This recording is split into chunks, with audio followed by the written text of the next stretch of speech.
And welcome back. Hong Kong is hosting the International Antiques Fair that kicked off on May 28, and MNC World News' Roberlin Purba has more on the event that gathers antique galleries, dealers, and buyers from around the world. Now, this is the 9th time that they're holding the fair, and the first time that bringing exhibitors from Europe. For visitors, this is a combination of East and West.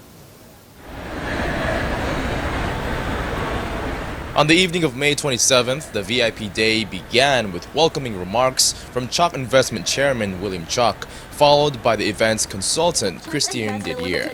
The who's who in Hong Kong got the preview of the antiques, and the tickets proceeds from the VIP day goes to charity. Hong Kong designer Vivian Tam also contributed her antique-inspired design for the event.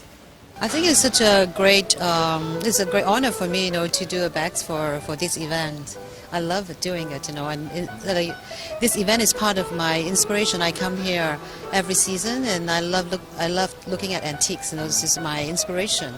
The bag designs is here. I call it Chinoiserie design. It's like from a very famous carpenter, Chippendale. We call it China Chippendale. The following day, a series of remarks from the fair's top European exhibitors ensued with a ribbon-cutting ceremony by the fair's exhibitors and key members. Waves of visitors then stepped inside the fairgrounds for the hunt on African, Western, and Asian antiques. Up to 90 dealers are exhibiting at the fair, including renowned international dealers like Valois and Galerie Christian Didier. Veterans would come here for porcelain pieces by Tang Ying from the 18th century Qing dynasty, and the sculpture of Tang Ying and many other pieces are some of the rarest pieces here. But the most expensive exhibit is this $12 million bronze wine vessel that was used by royals in China's Shang dynasty in 13th century BC. Now, to know more about the artwork and the significance themselves in Asia, we talked to Ronald Jack, the managing director of Chock Investments, which is the organizer of this very event. Our fair has been around for 13 years, and in Hong Kong been about 9 years. Previous years we only do Oriental arts and antiques, but this year is the first year that we have introduced European and Western art and painting and everything about Western antiques. If you are interested in Chinese, some of the porcelain here, they are very exceptional.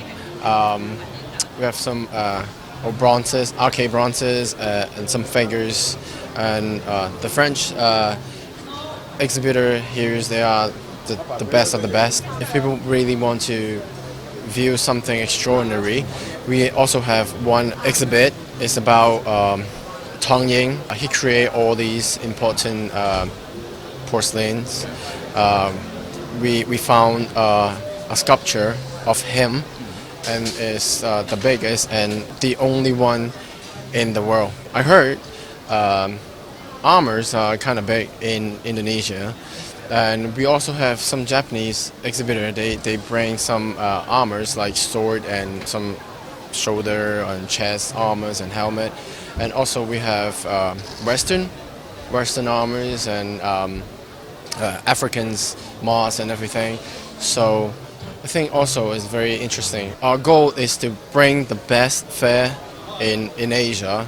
We are trying to get a bigger space because Convention Center Hong Kong is so busy and very packed all the time. We already have a very long queue for exhibitors that want to exhibit in our fair. So and the other is the quality, to keep the same level of the pieces. So we have to do a lot of vetting, and more promotion.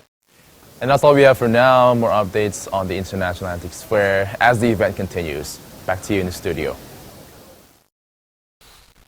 That was Roberlin Purba in Hong Kong. Thank you. So now moving on to China, Wanda Group is